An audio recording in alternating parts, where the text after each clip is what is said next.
guudahaan waxaan leeyahay assalaamu calaykum waraxmatullaahi wabarakaatu salaanka bacdi waxaa ii muuqata wixii hadal ahaa ee la jeedin lahaa kulligii in la wada yidhi oo hadda hadal laga tegay oo laydhi odaygaan waxu reebno ma jiro aad baan u soo koobaya hadalkayga waxaan rabaa laba xaalaman inaan ka dhigo mid ummadda soomaaliyeed baan u jeedinaya midna reer jubbaland baan rabaa inaan la hadlo waxaa ilaahay mahadiyaa dadka maanta halkan fadhiyaay inay yihiin dadkii eliidka ahaa ee reer jubbaland dadkii sulbiga ahaa ee lafdhabarta u ahaa ee labeentooda ahaaba maanta halkan fadhiya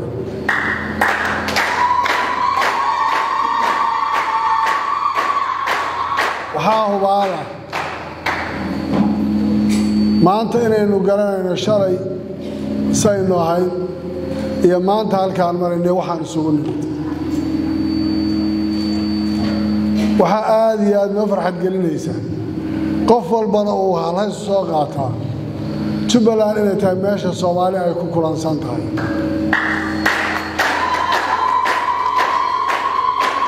oo maanta 4.5 Soomaali lagu qaybinayo kulligood maanta halkaan ay goobjoog ku wada yihiin hoolkaan ay ku wada jiraan hal beel oo ka maqanna ma jirto sidaa marka ay tahay waxaan garanaynaa taariikhda aan soo maray iyo caqabadaha ina soo maray iyo dhibaatada dadkeennu ay soo martay intay la ekayd waxaan garanaynaa burburkii Soomaali meeshuu gaarsiiyey iyo meesha aynu ka nimid waxaan garanaynaa dagaalkii sukeeye abti iyo adeer iyo eedde iyo habaryar in laysu badbaadin waayey waxaan garanaynaa abi ood ka dhow intii laga tegey in magacyo dhaadheer iyo waxaan jirin iyo taariikhan la aqoonin xataa waxay tahay intii lagu tacasubay Soomaali dhibaatada dhexdeeda ka dhacday meeshay gaartay waxaan rabaa reer jubbaland inaan idhaahdo war midnimadaa dan inoo ah oo walaalnimadaa dan inoo ah oo wada shaqayntaa dan inoo ah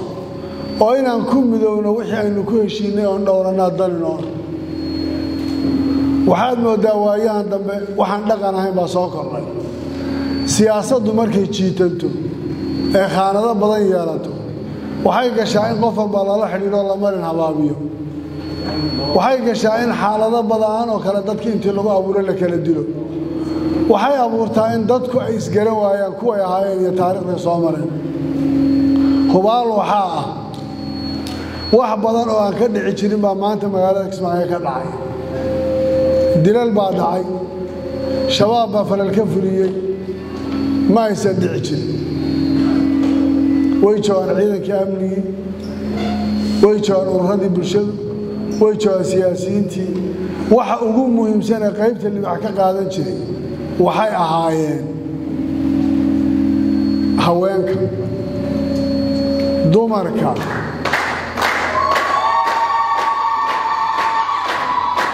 amniga lagu naaloonayo 80% ciidanka amniga waxa ugu horeeyay gabadha daaradda xaaqaysa inay aroortii intay soo wacdo tiraahdo laamaha amniga meeshan xalay markaan ka seexanayo dhagaxan guduudan ee kor saaran muuna saarayna god baad moodaa in laga qolay oo la baari jiro si lagu ogaan jiray iska daa intaas qofkii qof daba maray loola jiray qofkaasi hulaabtiisa aan ka shakiyay oo noocaas ah taa markii la waayay waxay sababtay maanta waxa dhacaya iyo dhibaatada iyo culayska ugu dhacaya ee xalay Dr. Yusuf Allah u naxariistay laba shabaab inta u soo galeen farmashigiisa ay ku dileen wixii shalay iyo daraad ka horeeyeen aan garanay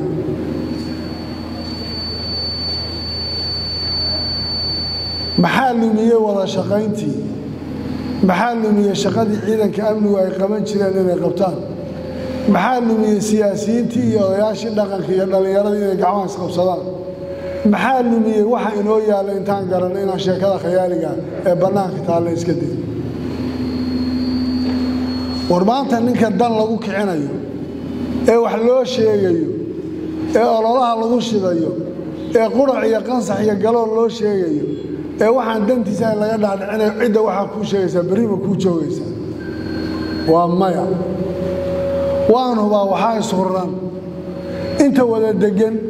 iyo deriskaaga oodii ab ka dhowaa sax intaasaa lama huraana intaasana wax ka dhaxeeya hadalka igu muhiimsanna asalkiisoon maanta idinku yeedhay wuxuu ahaa shalay meeshaan marayna iyo maanta meeshaan marayno inaan isu sheegno iyo teleefoonka beenta iyo takawunaadka dadka lagu lugaynayo iyo durbaanka la tumayo waxaan jirinee dadka loo sheegayo asalku middaas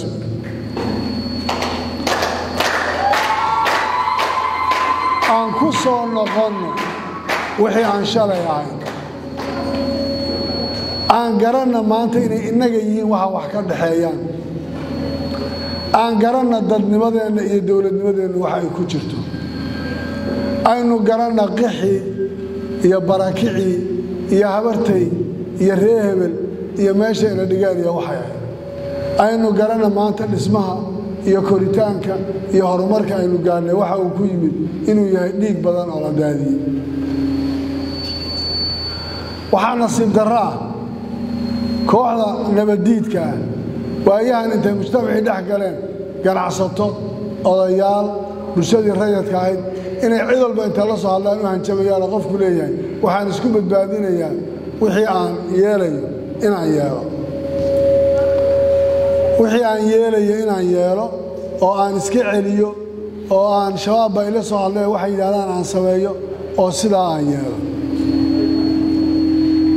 waxaan rabaa laba xaalo inaan idiin sheego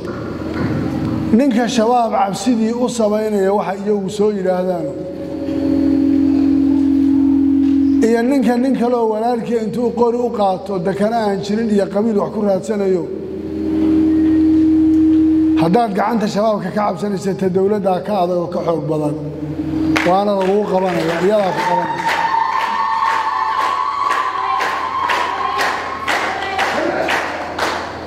haddii qabiil iyo dad isu keenis iyo waxa la sameeyo aad waxu samaynaysaan intay laba qof isdili lahayd oo wax isku samayn lahayd gacanta dowladdaa lagu qabanaya iyadaana dilaysa waa run qisaastu waa shay min addiina in qofkii qof dila la qisaaso ee sharcigu qisaasta uu ku samaynayo nolosha dadkaa ku jirta ilaahay baa inoo sheegaya subxaanahu wa tacaala ilaahay baa inoo sheegaya oo le qisaasta nolol baa idinku jirta laakiin dadkao dhan maaha waa kuwa caqliga saaxiibka oo baa garan karaya sababtoo qofkaan caqliga lahayn wuxuu odhanayaa oo qof la dilay haddii qof la dilay laba qof baa naga baxday laakiin ulul albaab markuu ilaahay leeyahay waa kuwa cuquusha saaxiibka u ah taasaa lagama maarmaana war gacmaha aan isqabsanno oo aan isku duubnaanno ilaahay wuxuu leeyahy subxaanahu wa tacaala wactasimuu bixabli illaahi jamiican walaa tafaraquu war xaligga ilaahay qabsada oo ha kala tegina haddaad kala tagtaan maxaa idinku dhacaya haddaad doodaan maxaa idinku dhacaya haddaad murantaan maxaa idinku dhacaya waad iskhilaafaysaan waad kala tegaysaan xooggiinnii baa baaba'aya dadnimadiinni meeshaasay ku dhammaanaysaa soomaaliya laga bilaabo 88 cudurku markuu soo gelayay waxa maanta xamar ka yeedhayay soomaalida SST waad garanaysaan faraha badnayd iyo wixii laysu soo tirinayay ma doonayna inaan maanta dib ugu noqonno midii waxaan doonaynaa ugaaska shambara iyo ka mushunguli iyo ka baajuun iyo ka dir iyo ka daarood iyo ka hawiye iyo ka dhigil iyo mir kulli intay gacmaha isqabsaan maanta sida u wada fadhiyaan waxay isu yihiin inay isu ahaadaan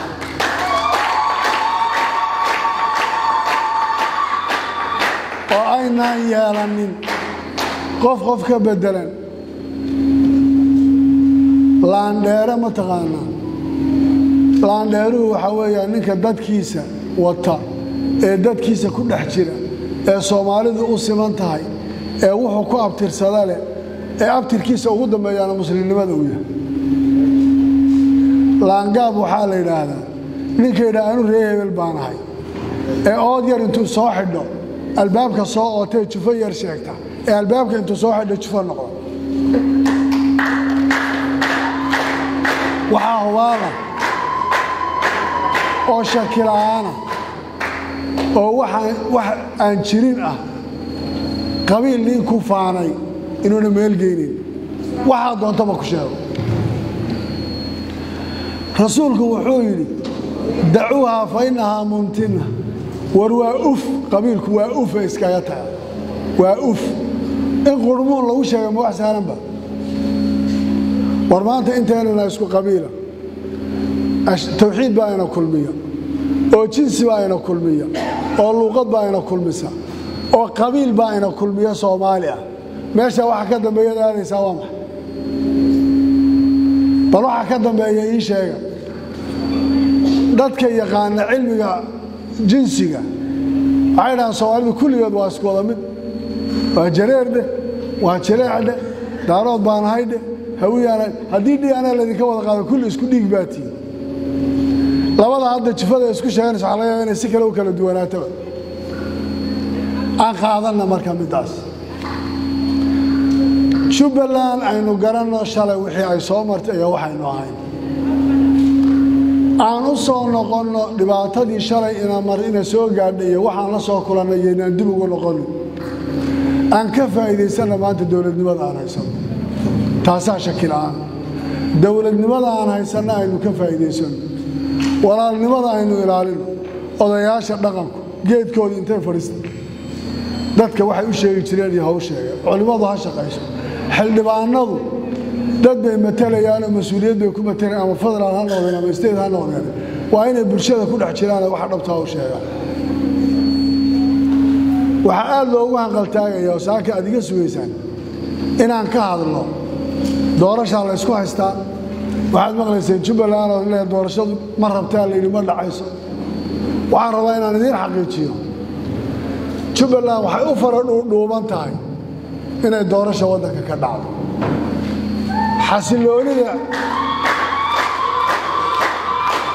xasiloonida siyaasadeed ee Soomaaliya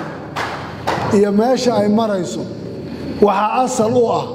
isbedelka siyaasadda ee dhacaya waxa asal u ah 4 bilood inay doorasho dhacdo oo cidii calafkeed uu siiyo uu qaato waxa asal u ah dadku waxay ku heshiiyeen inay meel mariyaan taasana diyaar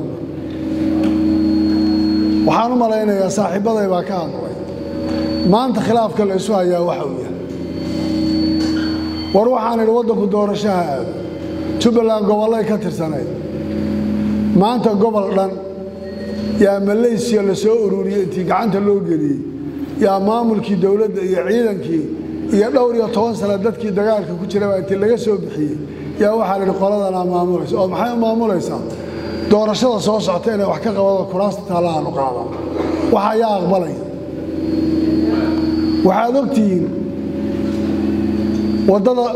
gaariga doolow ka baxa ee luuq u socdo 780 kiiloomitir isagoo qofna la soconin buu socon jiray iska daa balad xaawo iyo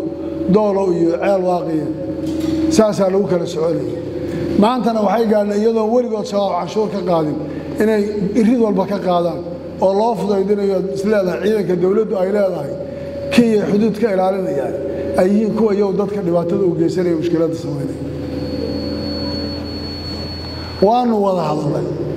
waxaana waraan isu tanaasulo oo mujtamac Soomaaliyeed baana fiirinaya oo hooyo agoon leeyahayna fiirinaysa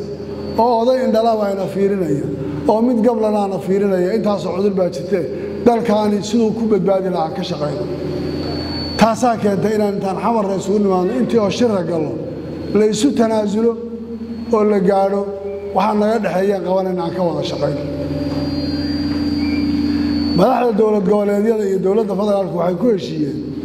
in wadanka doorashada ay dhacdo xilligeedii ku dhacdo waxaan idhi war gobolka Gedo Jubbaland baa ka tarisan heshiis baan gaadhnay waxaan doonaynaa gobolka Gedo in gacanta Jubbaland lagu soo celiyo maanta gobolka laga bilaabo ilaa intii gudoomiyayaasha ahaa hal midoo ka jooga ma laha maalin walbana waxaad arkaysaa warqad la leeyahay gobolka gaday ka soo baxday waa la qorayo wax lagu samaynayo waxaa kaaga daran haddii calaamadda la toosinayo waxa ma ahaateen calaamadii lafteeda la qaloocinaya iyo calaamadii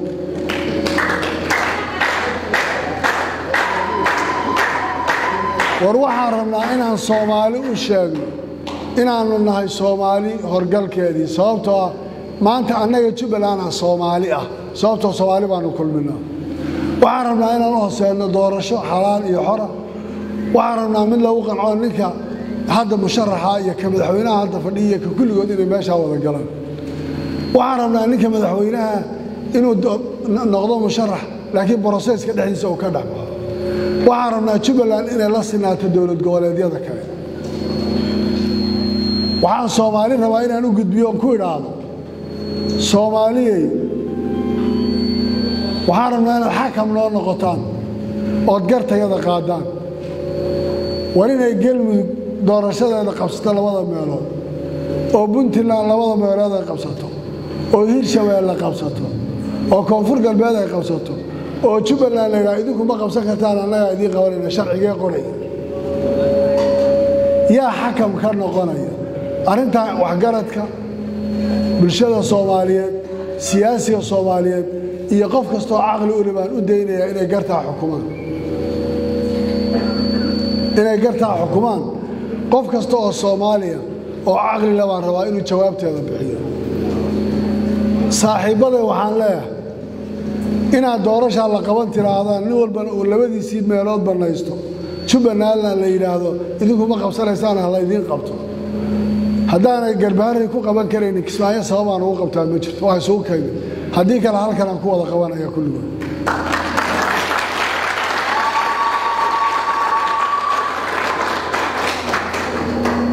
masalada xukunkeeda waxaan u deynayaa Soomaali bal Jubbaland waxay galabsatay iyo waxay dadka kale kaga duwan tahay inay sheegaan iyagu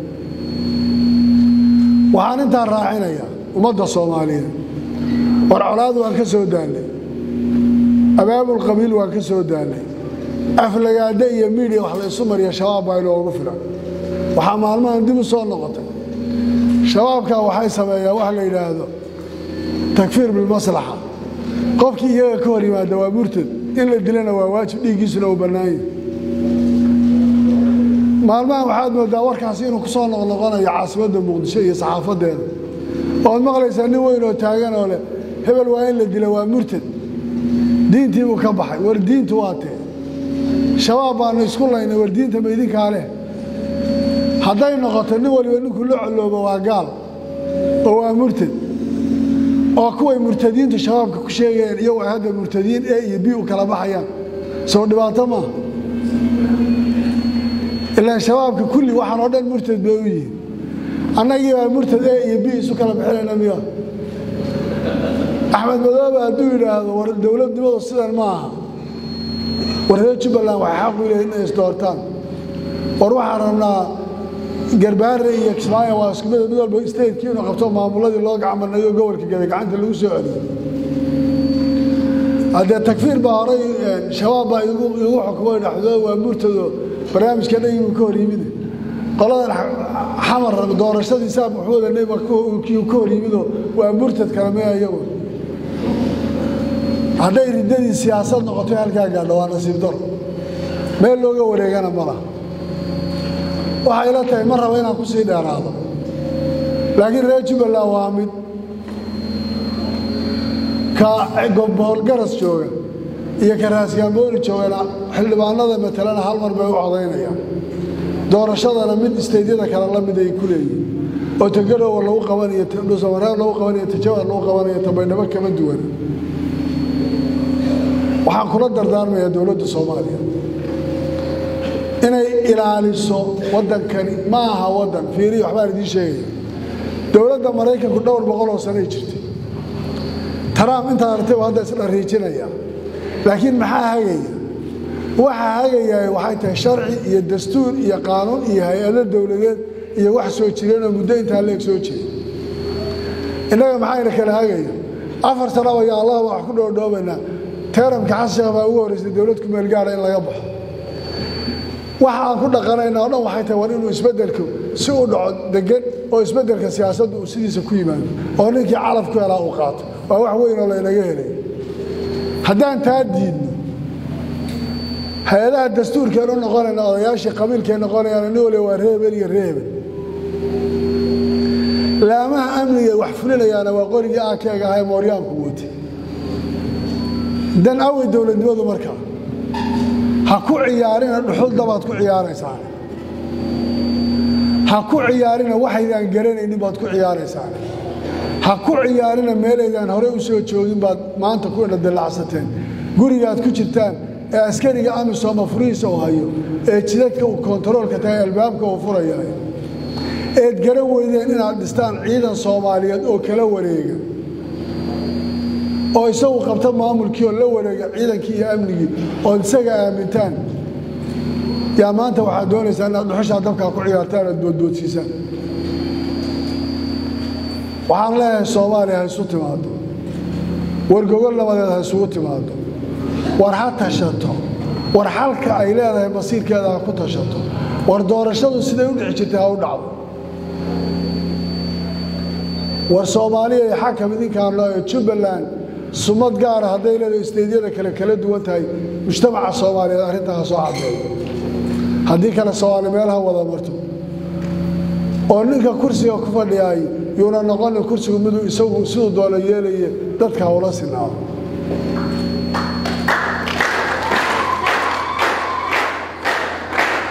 waxa shalay jiray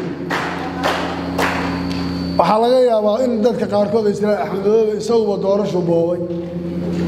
oo Jubaland yaa la tartamay iyo sidan uu yiri iyo dad buu diiday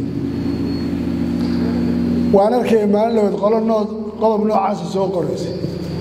doorasho furan baan dhignay oo banaan baan dhignay waxa maanta la sameeyay waxa isteedada kale la soo mariyay waa la marinay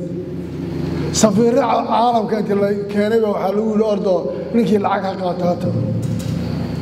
ciidamada iyo dawladda sheegay inta la soo diray xoog la yimaadeen Jubaland xoogaal bay soo intii ku tartamaysay intii dhacaysana si uu dhacday waa la yaqaan campaign-ku hanoo dadka waxba loo qabanayo been loo sheegay dawladda hebel Xuseen Furaay iyo tukala shaydaan iyo hebel baa kala yeelan maalba ku wareegay war aan garanno waxaan shalay soo maray dadkana dib ha loogu celin waxay soo mareen war idinkuna odayaasha dhaqanka iyo gabdhaha iyo dhalinyarada iyo siyaasiyiintu isku daya mujtamaca in la wacyi geliyo oo waxa ka dhaxeeya loo sheego taasana Jubaland aan ku soo noqono dadaalkii shalay aynu ku jiray amnigeena aynu ka shaqeynaa waxaan rabaa inaan in badan ka shaqeeyo hadda gudaha iyo amniga intii aan ka shaqeyn lahaa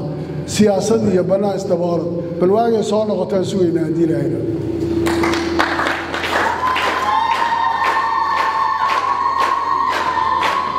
siyaasiyiinta iyo bulshada Muqdisho jooga oo maanta lafdhabartii u ummadda Soomaaliyeed waxaan leeyahay war wax wal oo wanaag lagu gaari karo wanaagga lagu gaaro war wax kasta oo dawladnimada lagu ilaalin karo lagu ilaaliyo war maanta burbur iyo barakac kala diyaar ma aad baad u mahadsantihiin waxaan rajaynayaa inaan kulamo badan oo sidan oo kala yeelan doono waxaan fari doonaa laamaha amniga waajibaad shaqo waxaan rabaa ururada bulshada gaar ahaan gabdhuhu iyo bulshadu inay la shaqeeyaan laamaha amniga oo amniga shalay ka wada shaqeeyaan. Assalamu alaykum wa rahmatullahi wa barakatuh.